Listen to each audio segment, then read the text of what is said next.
창세기 35장 16절부터 22절까지 말씀입니다. 그들이 베델에서 발행하여 에브랏에 이르기까지 얼마 길을 격한 곳에서 라헬이 임산하여 심히 신고하더니 그가 난산할 즈음에 산파가 그에게 이르되 두려워 말라. 지금 그대가 또 등남하였느니라 하매 그가 죽기에 임하여 그 혼이 떠날 때에 아들의 이름은 베논이라 불렀으나 그 아비가 그를 베냐민이라 불렀더라. 라헬이 죽음에 에브랏 곧 베들레헴 길에 장사되었고 야곱이 라헬의 묘에 비를 세웠더니 지금까지 라헬의 묘비라 일컫더라. 이스라엘이 다시 발행하여 에델 망대를 지나 장막을 쳤더라. 이스라엘이 그 땅에 유할 때에 루벤이 가서 그 소모 비라와 통간함에 이스라엘이 이를 들었더라.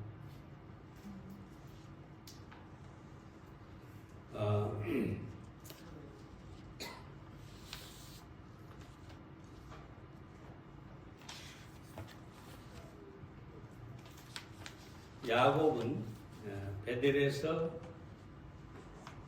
하나님께 제사를 드리고 또다시 하나님으로부터 후손에 대한 축복과 그 후손들에게 가나안 땅을 주시겠다고 언약을 하셨습니다. 그래서 야곱은 다시 돌 기둥을 세우고 다시 한번 그곳을 베델이라고 부르게 됩니다. 그리고 야곱은 이 베델을 떠나서 다시 에브랏이라는 곳으로 옮겨가게 됩니다.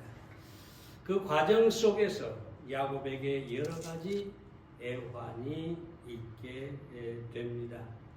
사랑하는 라헬을 잃게 되고 또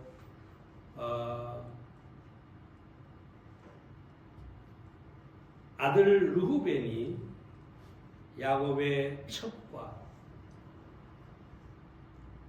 간음을 하게 되고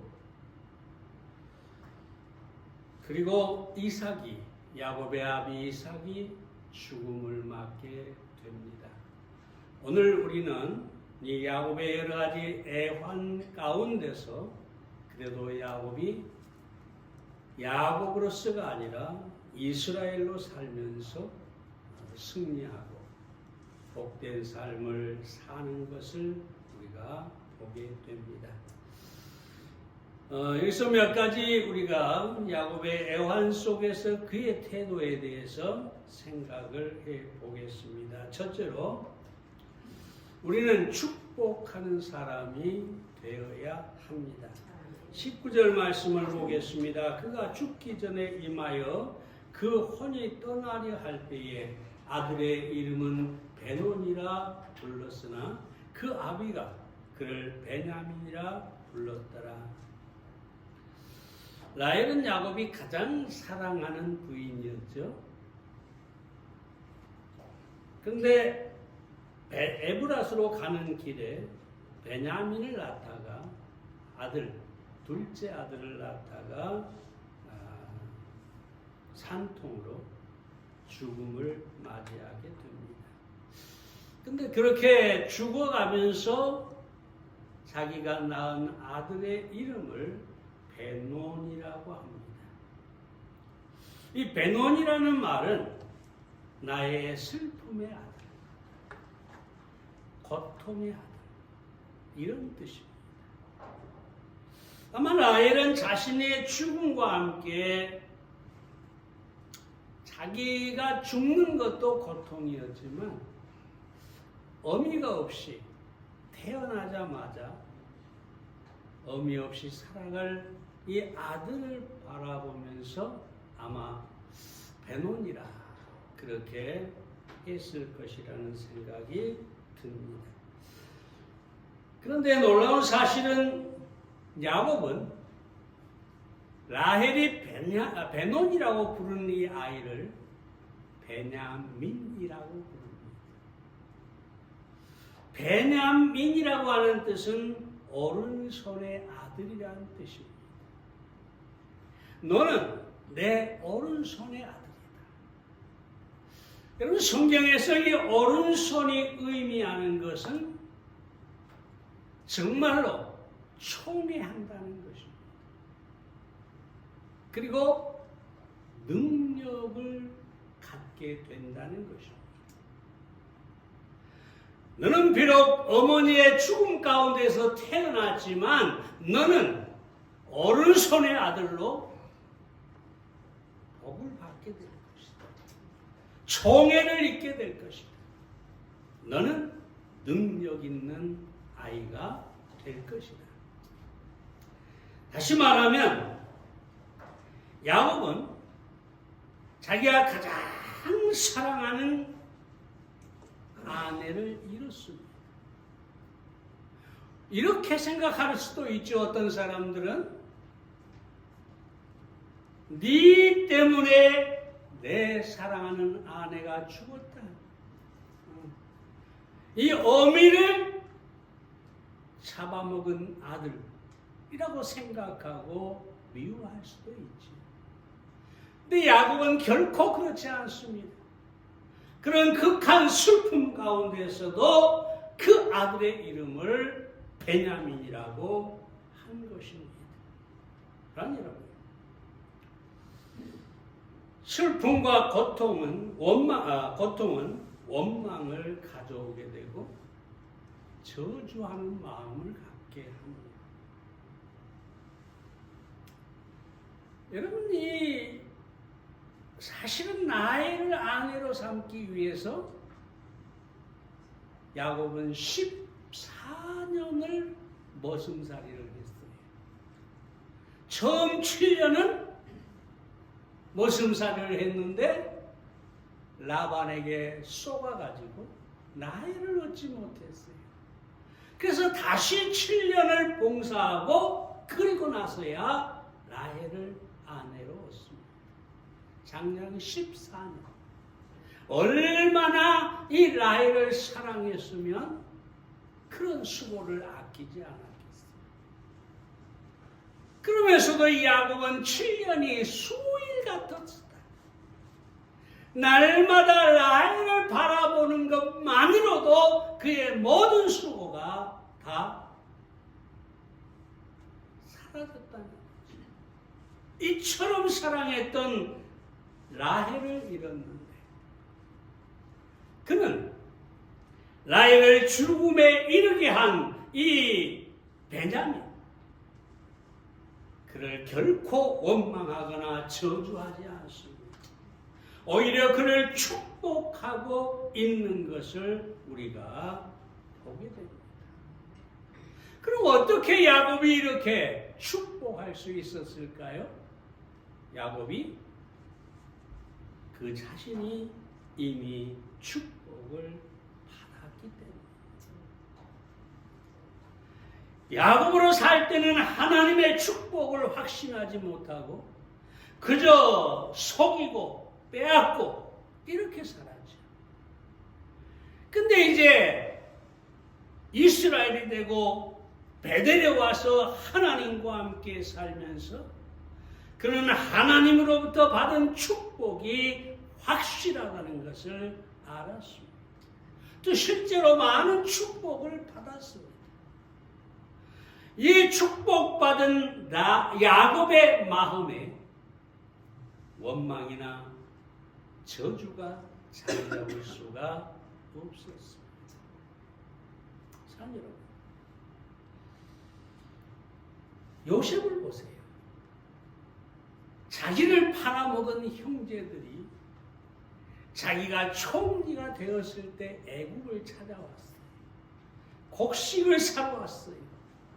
근데 요셉이 어떻게 합니까? 그들을 용서합니다. 왜 용서했을까요?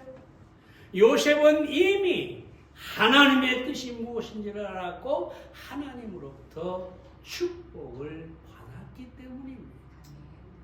애굽의 총리가 됐는데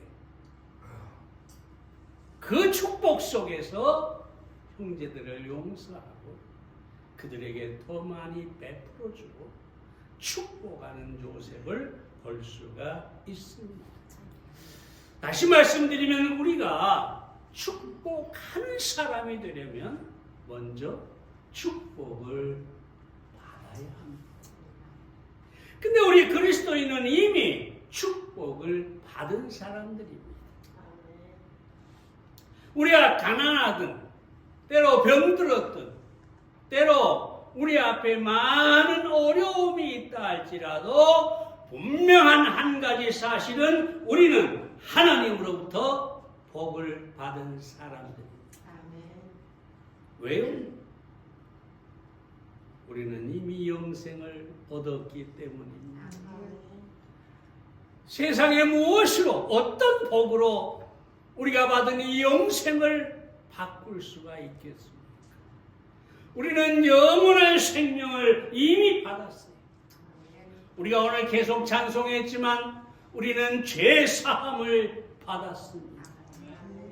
날마다 순간마다 우리가 얼마나 많은 죄를 짓습니까? 나도 나를 사랑할 수 없고 나도 나를 축복할 수 없고, 왜냐하면 내 죄가 너무 크고 추하고. 사도 바울이 나는 만물의 찢기다, 쓰레기다 그랬는데 여러분, 쓰레기 때문에 얼마나 많은 냄새가 납니까? 우리의 죄가 그러한데도 중요한 것은 하나님께서 예수님의 보혈로 우리의 모든 죄를 씻으시고 죄를 사해 주셨습니다. 이것보다 더 큰 복이 어디 있어요? 거기서 더 나가서 의롭다 하셨어요. 우리가 아무리 많은 죄를 지었어도 하나님은 너는 의롭다.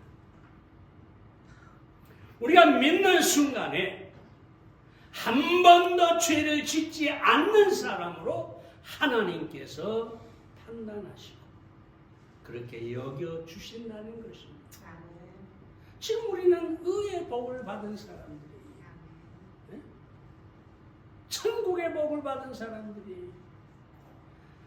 많은 사람들이 그렇게 생각하죠. 이번에도 누구하고 통화하는데 그러더라고요. 우리 자매가 죄를 조금만 짓고 오면은 그냥 나 지옥 가면 어떨까 하고 막 그런다는 거죠. 참 기가 막힌 일인데 오늘 많은 교회 다니는 사람들이 그렇게 살아요. 죄를 지으면 바로 지옥 갈 것처럼 무서워하고 두려워합니다. 그런데 여러분, 우리는 이미 죄 사함 받고 의롭다함을 얻고 저 천국의 시민이 되었고 천국에 이미 앉아 있습니다.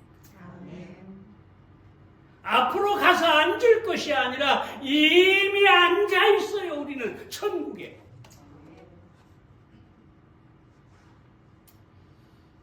얼마나 놀라운 축복을 받은 사람들입니까?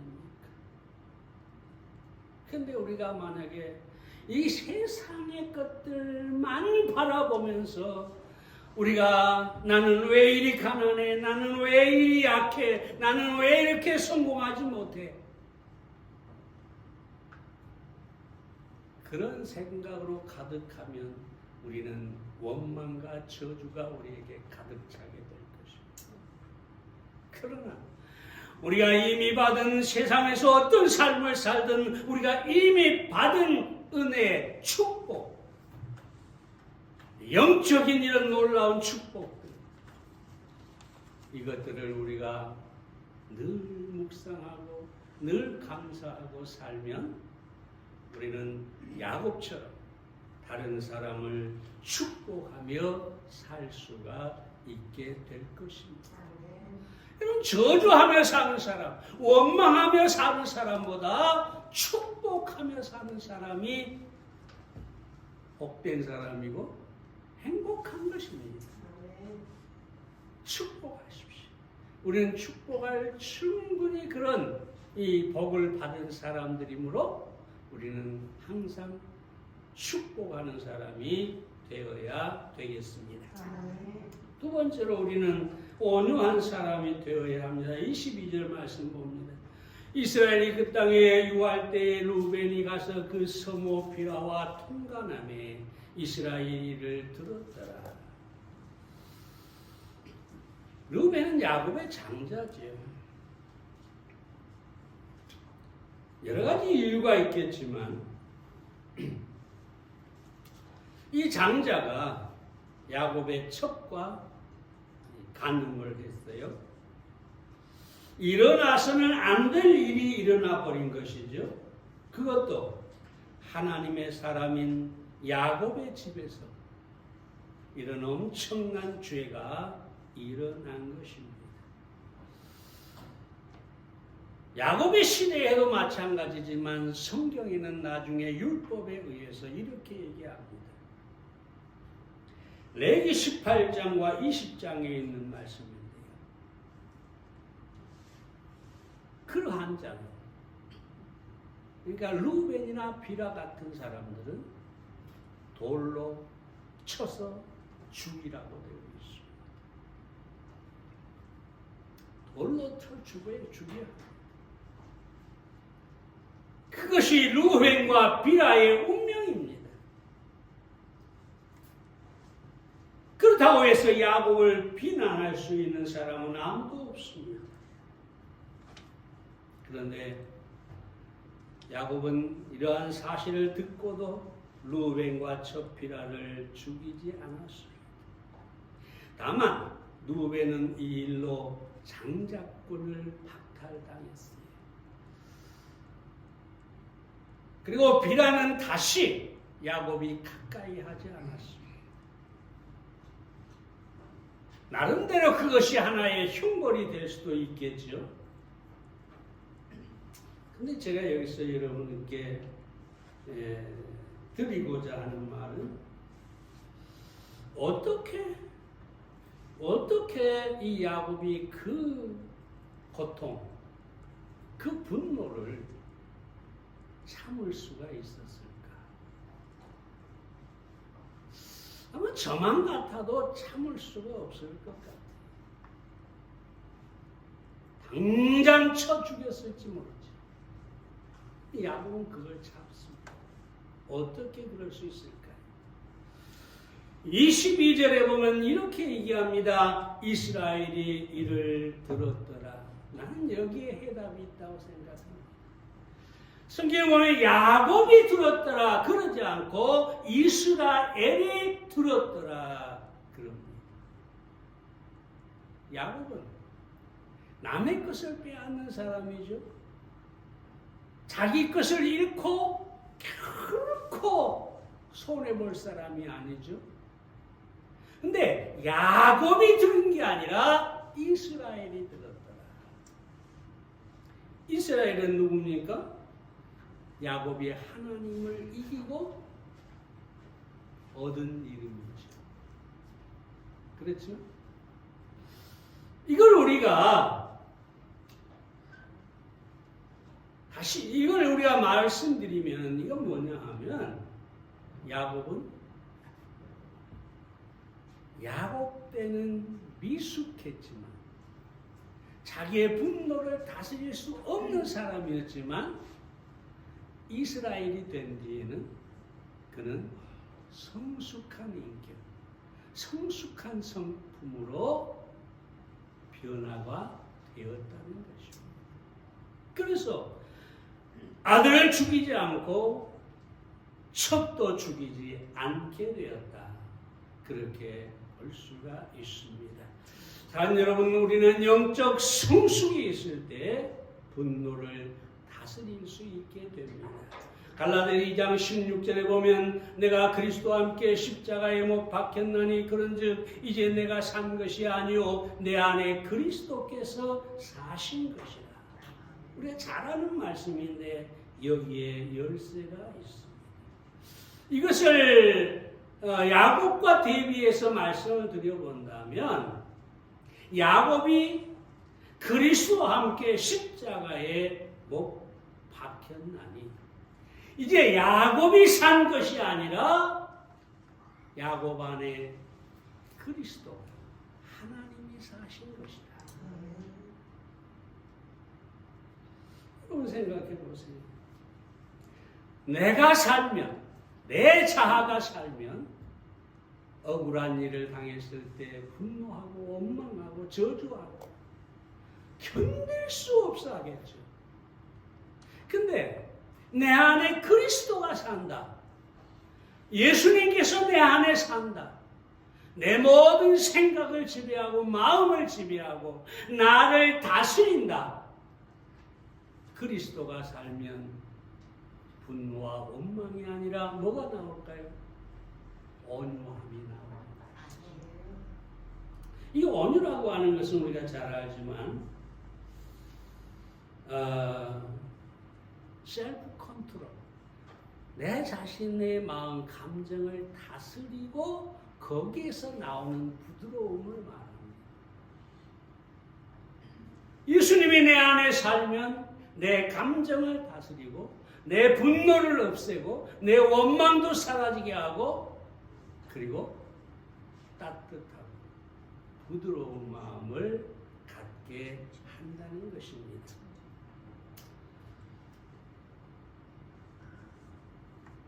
다시 말하면 우리 옛사람이 죽고 우리가 새 사람으로 산다. 야곱이 아니라 이스라엘로 산다 라고 할 수가 있습니다. 여기서 좀 생각을 해보면은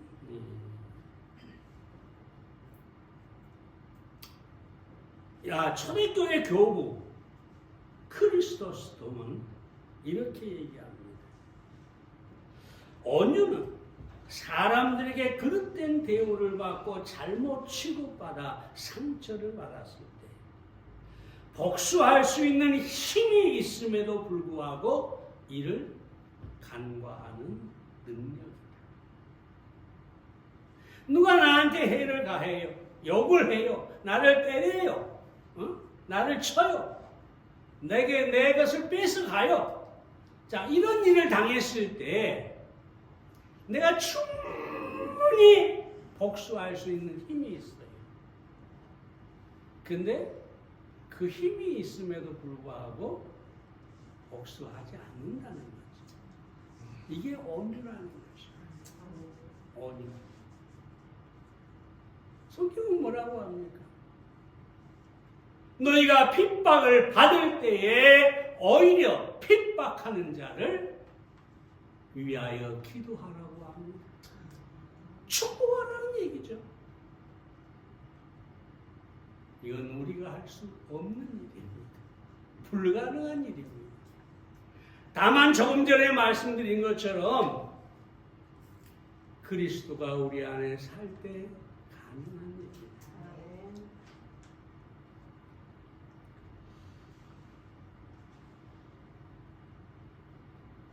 사랑하는 여러분,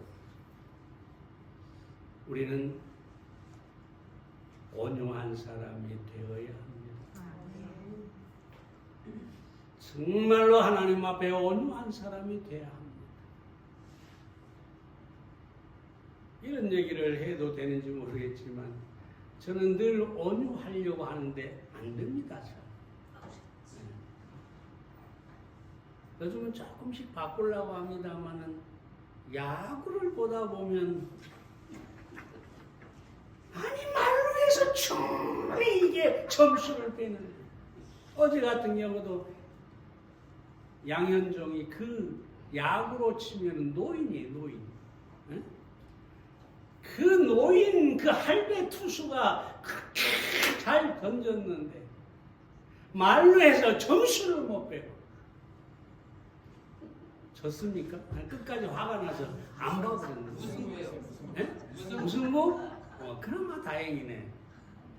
내가 들어가 버렸어요. 졌어. 무승부예요.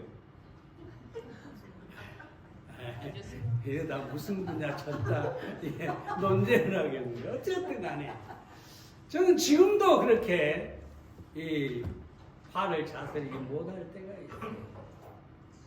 그래서 요즘에 이제 할 수 있으면 야구 그게 무엇이라고, 내게 밥을 준 것도 아니고 돈을 준 것도 아니고, 아이고 이기면 기분 좋지만 내가 분노를 다스리지 못하는 그게 되더라고요. 그래서 이제 끝이다. 이제 보다가 딱 지겠다 싶으면 서재로 확 들어가 버려요.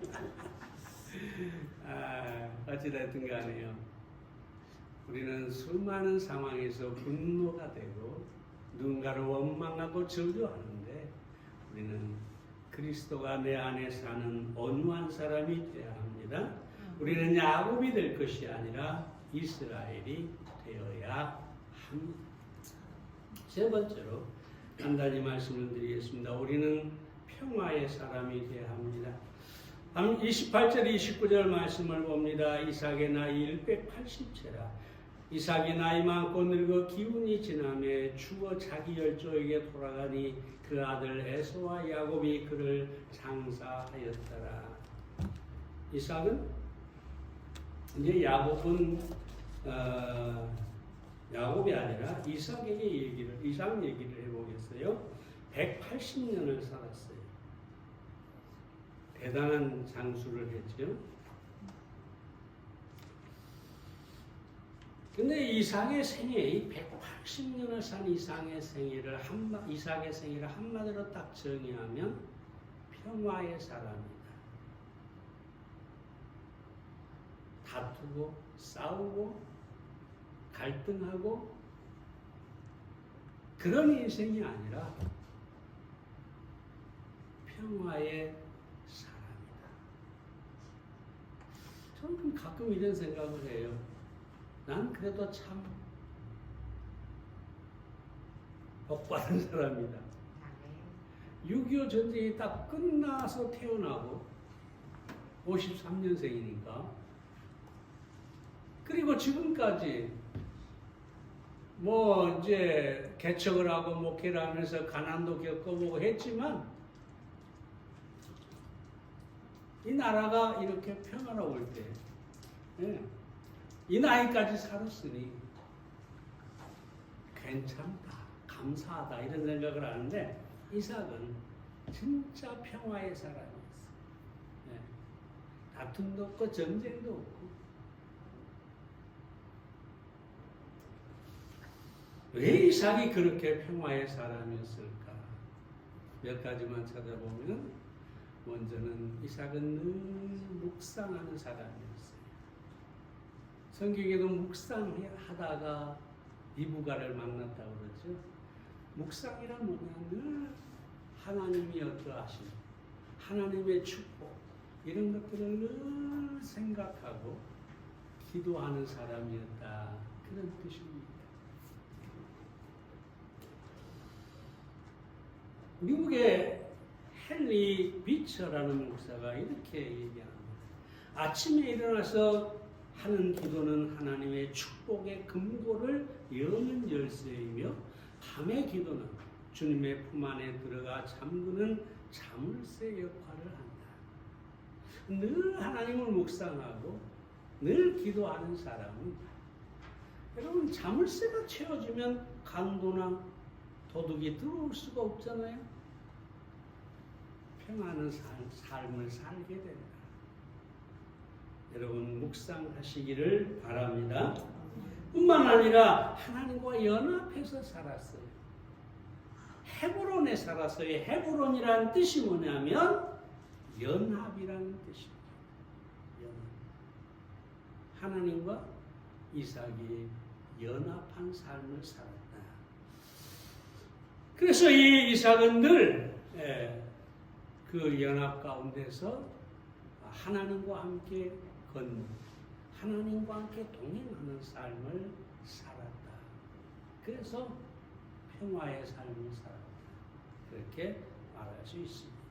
마지막으로 죽음 저편을 바라보며 살았습니다. 29절 말씀에 그 열조에게로 돌아가니 했는데, 이 말씀은 단순히 죽었다라는 의미가 아닙니다. 돌아갔다. 여러분, 아브라함이 무엇을 바라보며 살았다고 합니까? 히브리서 11장에 하늘의 성을 바라보며 살았다고 합니다. 이삭도 마찬가지죠. 사랑 여러분, 진정한 평화는 죽음 저편에 대한 확신을 가지고 있는 사람이 가질 수 있습니다.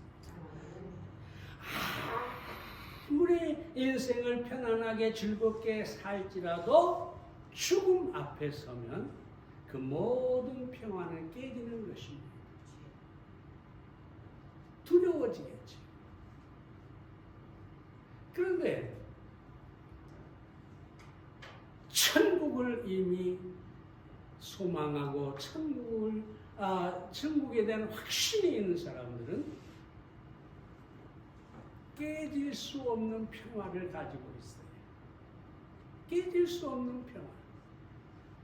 내일 당장 죽음이 나를 찾아온다 할지라도 그 마음의 평화가 깨지지 않게 된다는 거죠.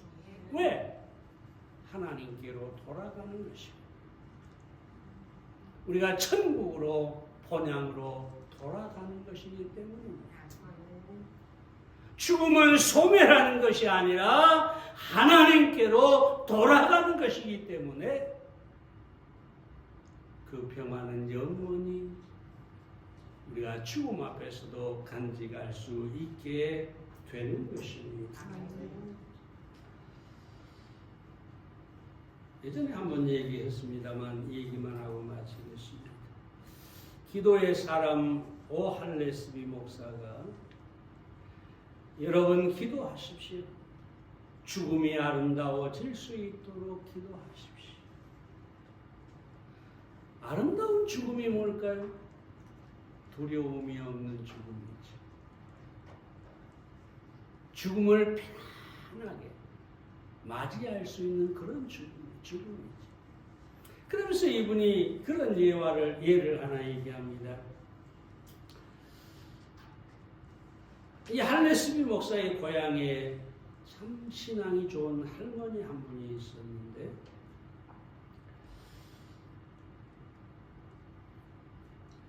이 나이가 드니까 친척이나 다른 사람들이 전혀 자기를 받아주지를 않아요. 여러분, 노인을 거두는 것을 누가 좋아하겠어요? 아마 자식이 없었나 봅니다. 그래서 그는 늘 이렇게 얘기를 합니다. 내 비록 나이는 많지만 여러분에게 부담을 주지 않을 것입니다. 왜냐하면 나는 나의 죽음이 아름답게 하여 달라고 주님께 기도를 드려왔었고 주님은 나에게 확신을 주셨습니다. 그러나 나의 죽음은 아름다울 것입니다. 이 이야기를 들은 한 젊은 부부가 이 할머니를 자기 집으로 모시고 가서 섬겼습니다. 그들은 아주 편안하게 그 젊은 사람들의 돌봄을 받으면서 살다가 잠자리에 들었는데 그야말로 편안하게 환한 얼굴로 죽음을 맞이하게 됩니다. 이 부부가 장례식을 치워드리고 유품을 정리했는데 이 할머니가 써둔 편지를 왔어요. 그 감사한 마음을 가득 담아서 편지를 했습니다. 그리고 거기에는 젊은 부부에게 막대한 이 할머니가 다른 사람들이 모르는 그런 막대한 재산이 있었는데 그 재산을 전부 이 젊은 부부에게 유산으로 상속한다는 글이 있었습니다. 사랑합니다. 우리는 언젠가 이 세상을 떠날 것입니다. 그 죽음 앞에 서서 두려움에 떨며 자기 인생을 돌아보며 원망하고 불평하고 누구를 저주하면서 그 죽음을 맞이하겠습니까? 아니면 나는 이제 하나님께로 돌아간다. 천국의 소망을 가지고 아름다운 죽음을 맞이하시겠습니까? 어느 날 갑자기 아름다운 죽음이 오는 것은 아닙니다. 여러분, 이 할머니처럼 계속해서 여러분의 죽음이 편안하고 아름답기를 기도하시기 바랍니다. 아멘. 기도하겠습니다.